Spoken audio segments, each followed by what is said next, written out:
ब्रह्मा, विष्णु, महेश ये अजर अमर हैं। उनकी कभी जन्म या मृत्यु नहीं होती।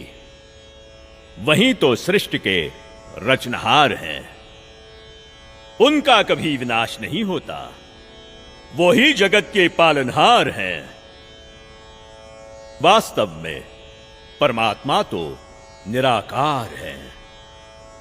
यदि आप अपने जीवन में सुख प्राप्ति चाहते हो तो एकादशी का व्रत कीजिए, श्राद्ध निकालिए। जो श्रद्धालु लोग इस जन्म में दुख भोगते हैं वो उनके पिछले जन्मों के कर्मों का फल है, और पिछले jन्मों के कर्म फल को भगवानों को भी भोगना पड़ता है। तो फिर आम जीव की क्या औकात है? अगर परमात्मा की प्राप्ति चाहते हो तो हमारे साथ बोलिए, हरे राम राम राम हरे हरे, हरे राम राम राम हरे हरे, हरे कृष्णा कृष्णा कृष्णा हरे हरे, हरे कृष्णा कृष्णा कृष्णा हरे हरे। बोलो शेरा वाली माता की राधे राधे राधे राधे राधे राधे राधे राधे। भक्तों, यदि आप में से किसी के भी मन में कोई भी आशंका हो, कोई भी प्रश्न हो तो निसंकोच पूछिएगा। महात्मा जी, आप ये भोली भाली जनता को क्यों गुमराह कर रहे हो? अरे दुष्ट लड़की, तेरा ये बोलने का दुस्साहस कैसे हुआ?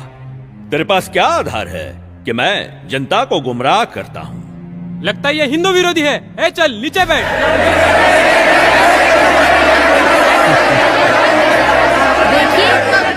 देखिए, हमारी इसी सोच की वजह से इन धर्मगुरुओं ने हमें गलत दिशा प्रदान की है।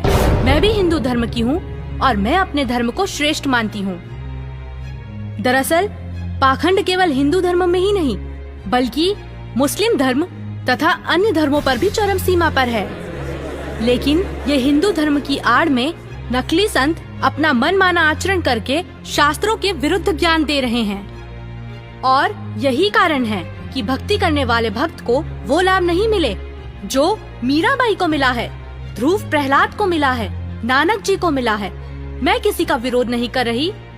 मैंने खुद अपने शास्त्रों को पढ़ा है और मेरे मन में भी कुछ प्रश्न हैं। लेकिन दुर्भाग्यवश हमारे समाज में अपने धर्म को, अपने शास्त्रों को, अपने परमात्मा को जानने की कोशिश करता है तो उसे आप जैसे भोले श्रद्धालु धर्म विरोधी समझने लगते हैं।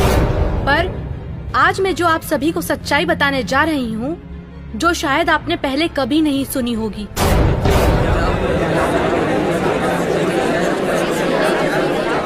ज्यादा बात मत बना लड़की। तेरे पास क्या प्रमाण है? बताती क्यों नहीं? महात्मा जी, थोड़ा धीरज रखिए और सुनिए। आप ही ने तो कहा था ब्रह्मा, विष्णु, महेश अजर अमर हैं, उनका कभी विनाश नहीं होता, वही सृष्टि के रचनाहार हैं। मैंने टीवी पर एक संत रामपाल जी का सत्संग सुना, उसी से पता चला। पता है उन्होंने क्या कहा? रुकिए एक मिनट, अभी बताती हूँ।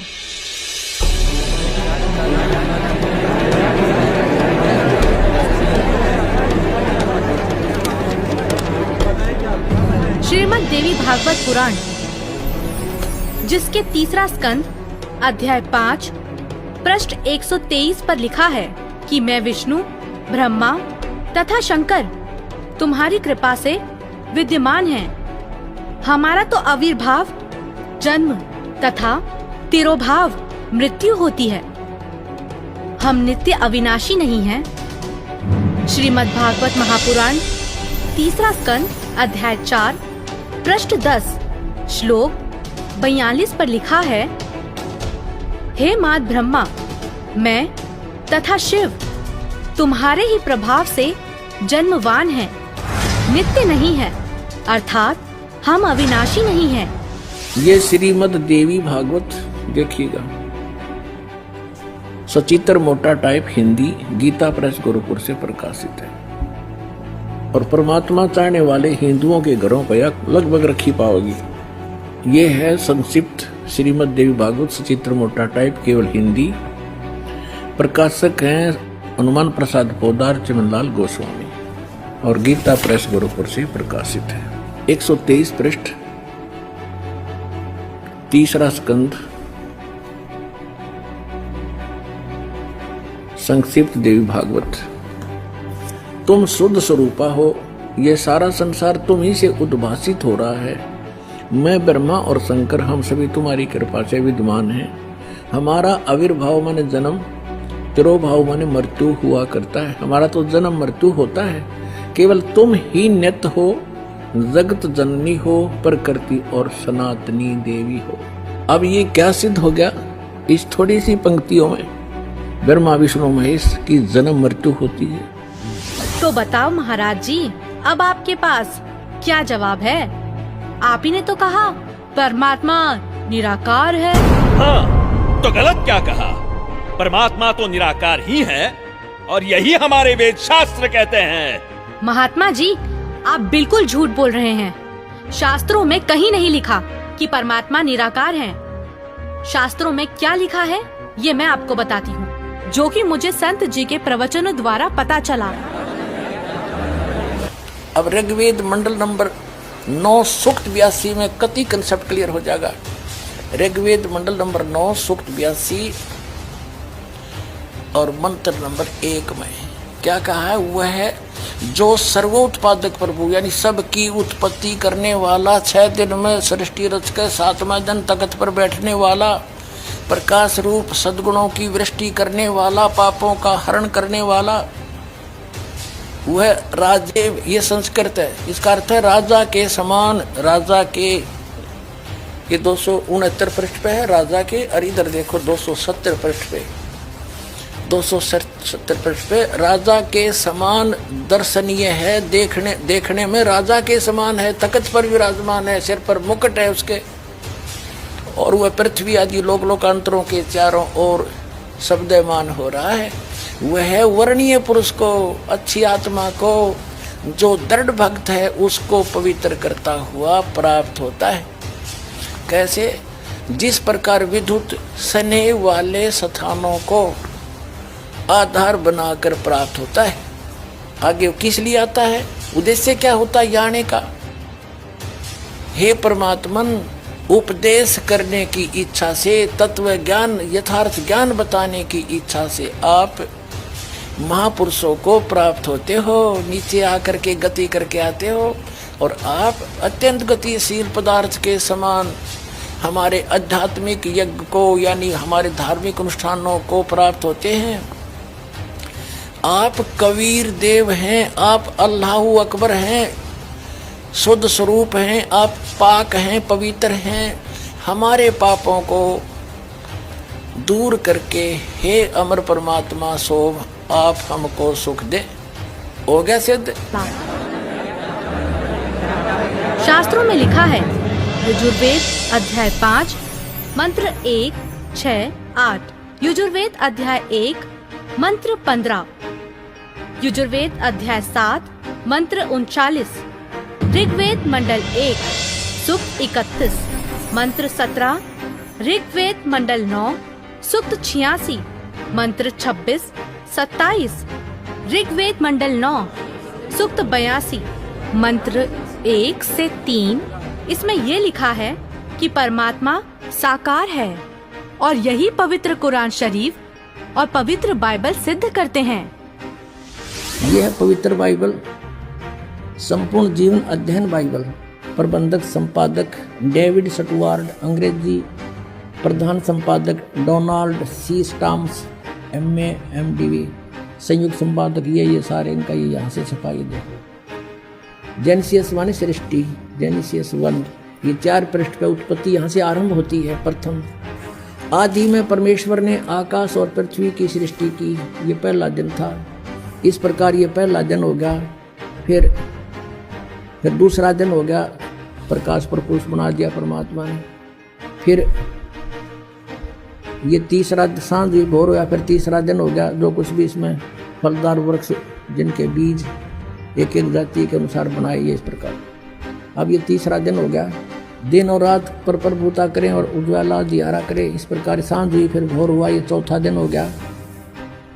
फिर यहाँ देखें प्रश्न नंबर 5 पे, वो 4 पे पढ़ा आपने, अब 5 पे क्या है, सांझ हुई भोर हुई, फिर ये 5वां दिन हो गया। छठे दिन पे आना हमने, असली बात ये है। फिर परमेश्वर ने कहा मनुष्य को हम अपने स्वरूप के अनुसार अपनी समानता में बनाएं, और वे समुद्र की मछलियों और आकाश के पक्षियों और घरेलू पशुओं और सारी पृथ्वी पर और सब रेंगने वाले जंतुओं पर जो पृथ्वी पर रेंगते हैं अधिकार रखें, यानी उनसे समझदार हों। तब परमेश्वर ने मनुष्य को अपने स्वरूप के अनुसार उत्पन्न किया। अपने ही स्वरूप के अनुसार परमेश्वर ने उसको उत्पन्न किया, और नर और नारी करके उसने मनुष्यों की सृष्टि की। तो परमात्मा किसा होया, मनुष्य जैसा, नर जैसा। अंडरस्टूड हो गया। अब पवित्र बाइबल ने स्पष्ट कर दिया कि परमात्मा मनुष्य जैसा है, उसने अपने जैसे रूप में मनुष्य को बना, नर नारी करके उत्पन्न किया। अब कुरान शरीफ दिखाते हैं आपको, देख। कुरान शरीफ शास्त्रीय अरबी पद्धति पर नागरी लिपि में रूपांतरकार हैं नंद कुमार अवस्थी, शेरवानी संस्करण। ये कहाँ से छपी है?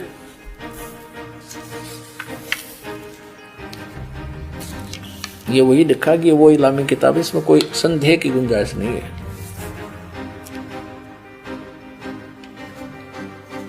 शेरवानी संस्करण, प्रकाशक है लखनऊ किताबघर, मौसम बाग, सीतापुर रोड, लखनऊ। हम यहाँ पढ़ेंगे, हिंदी पढ़ेंगे। सूरत फुरकानी 25 607 पृष्ठ पे यहाँ देखिए 59 नंबर आयत में, सूरत फुरकानी 25 में, जिसने आसमान और जमीन और जो कुछ उनके बीच में है सबको 6 दिन में पैदा किया और फिर तख्त पर जा विराजा। अब इससे सिद्ध हो गया कि दोनों पवित्र सदग्रंथों ने रल मिलकर ये सिद्ध कर दिया कि परमात्मा मनुष्य जैसे शरीर युक्त है, मनुष्य जैसा साकार है। महात्मा जी, आपने ये भी झूठ कहा है कि श्राद्ध निकालने, व्रत करने से सुख और मुक्ति मिलती है, जबकि संत जी के प्रवचनों से सुना है कि गीता अध्याय 9 के श्लोक 25 में कहा है, पितरों को पूजने वाले पितरों को प्राप्त होते हैं, भूतों को पूजने वाले, पिंड दान करने वाले भूतों को प्राप्त होते हैं, अर्थात भूत बन जाते हैं। गीता अध्याय 6 श्लोक 16 में लिखा है कि हे अर्जुन, ये योग ना तो अधिक खाने वाले का, ना बिल्कुल ना खाने वाले का, ना अधिक जागने वाले का, ना अधिक शयन करने वाले का, और ना ही एक स्थान पर बैठकर साधना करने वाले का सिद्ध होता है। गीता अध्याय 16 श्लोक 23-24 में कहा है कि शास्त्र विधि को त्याग कर जो साधक मनमाना आचरण करते हैं, उनको ना तो कोई सुख होता है, ना कोई सिद्धि प्राप्त होती है, तथा ना उनकी गति अर्थात मोक्ष होता है। अरे क्या चल क्या रहा है इस लड़की का? अरे कोई तो रोको उसे। ये लड़की सही बोल रही है।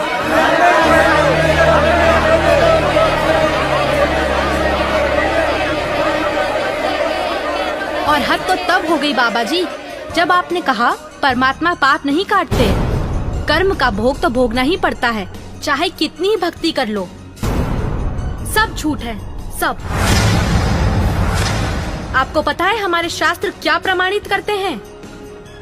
मैं बताती हूँ, जो कि मुझे संत जी के प्रवचनों द्वारा पता चला है।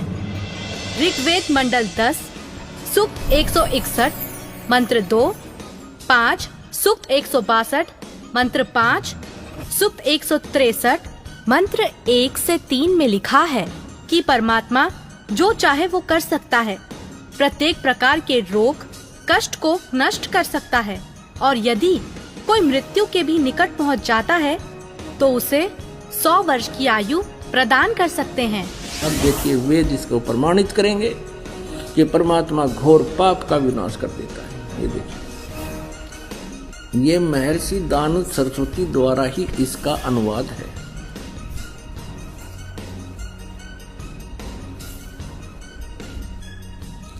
प्रकाशक है सार्वदेशिक आर्य प्रतिनिधि सभा 2/5 महर्षि दानु रामलीला मैदान नई दिल्ली से। यजुर्वेद आर्य भाषा भाष्य संपूर्ण 40 अध्याय महर्षि दानंद सरस्वती कृत यानी दानंद जी के द्वारा इनका अनुवाद है। मुद्रक है Prince offset printers 1510 Pataudi house Daryaganj नई दिल्ली से। अब देखिएगा यजुर्वेद के 8वें अध्याय का 13वां मंत्र स्पष्ट करेगा। ये 8वां अध्याय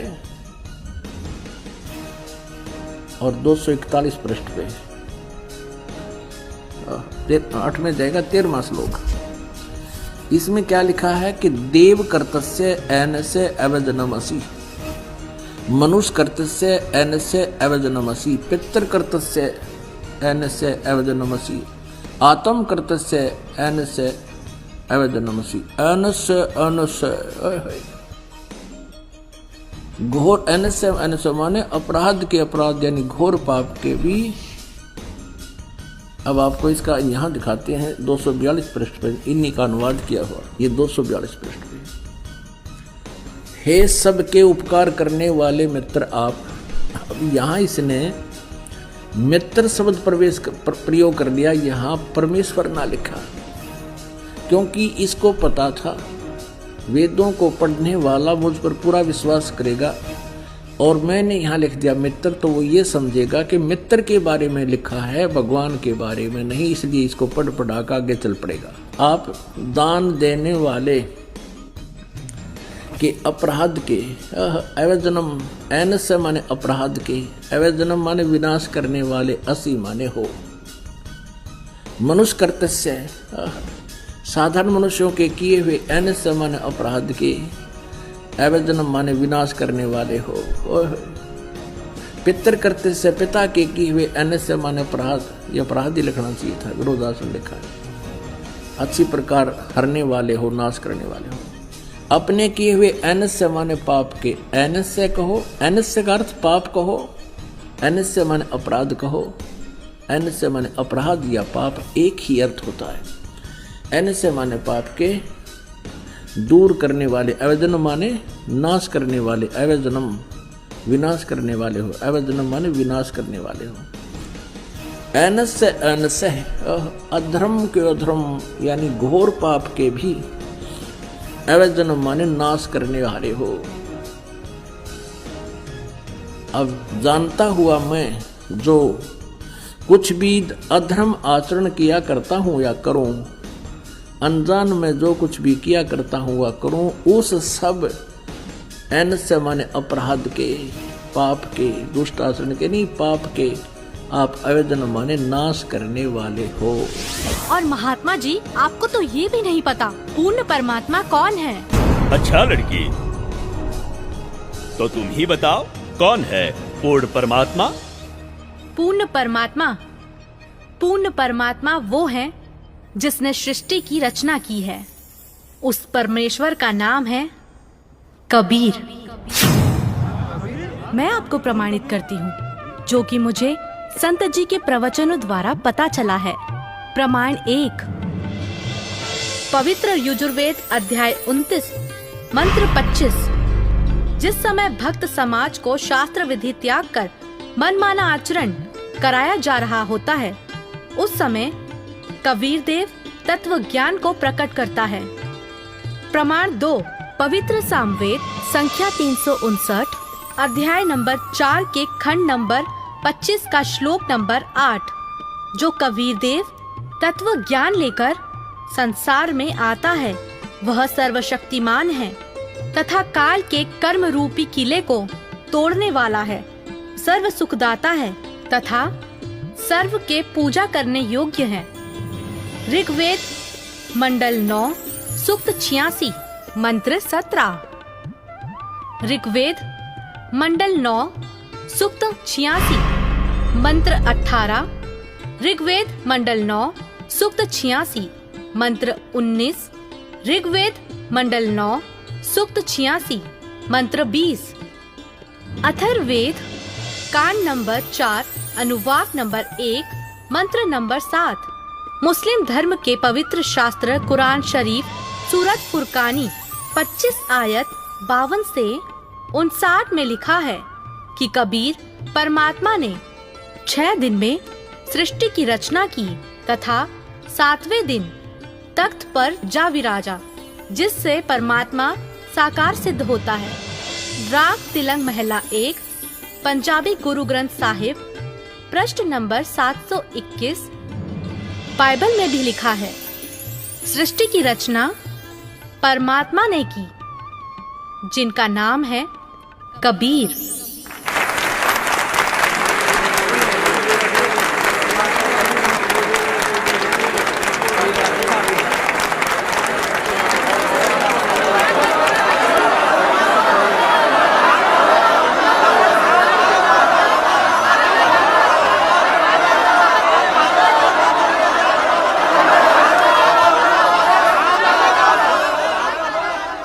बहन, माफ करना, मुझसे गलती हो गई।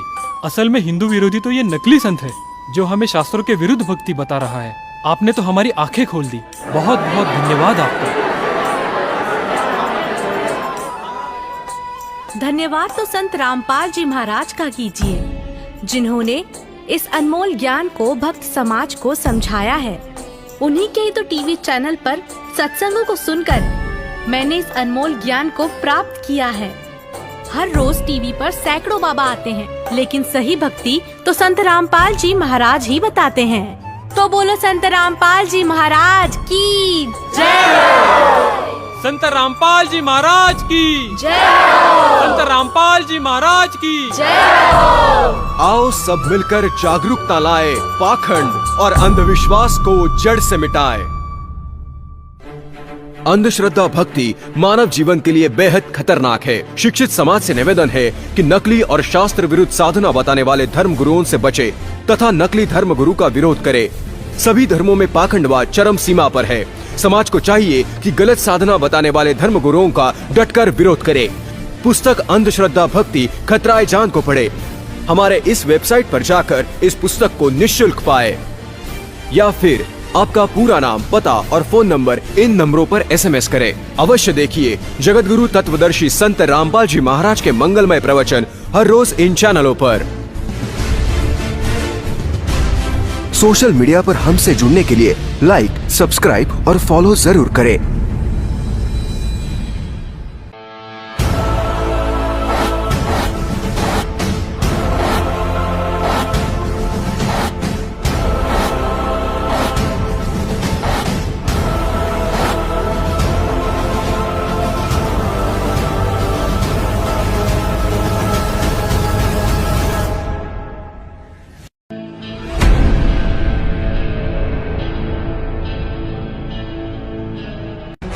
भारत के सभी राजनेताओं, स्वामियों, धर्मगुरुओं और शंकराचार्यों को मुसलमान धर्म के प्रवक्ता डॉक्टर जाकिर नायक की खुली चुनौती। ये चैलेंज है, कोई भी शख्स हिंदुस्तान में हो, मिनिस्टर हों दो, कोई भी स्वामी हों दो, कोई भी शंकराचार्य हों दो, इंशाल्लाह मैं तालिबे इल्म हूँ इस्लाम और दीगर मज़हब का। मैं तस्लीम करता हूँ कि डिबेट होना चाहिए, मैं उनसे डिस्कशन करता हूँ। अगर मुझे गलत साबित करो, मैं बदलने को तैयार हूँ। ये मुसलमान की जबान है, हम जब जबान देते हैं उसका पालन करते हैं। संत रामपाल जी महाराज ने स्वीकार की मुस्लिम धर्म प्रवक्ता डॉक्टर जाकिर नायक की चुनौती। मुस्लिम धर्म प्रवक्ता डॉक्टर जाकिर नायक हैं सादर आमंत्रित, जब चाहे कर सकते हैं संत रामपाल जी महाराज के साथ ज्ञान चर्चा। डॉक्टर जाकिर नायक के इस चैलेंज को स्वीकार करता हूँ, लेकिन अपने उस वायदे को याद रखना जिसमें कहा है कि जो मुझे झूठा सिद्ध कर देगा, गलत सिद्ध कर देगा, मैं अपने आप को बदल लूँगा। चैलेंज, आपको 10 पॉइंटों पर झूठा कर दूंगा सिद्ध, और कभी भी आकर के वो आध्यात्मिक ज्ञान चर्चा कर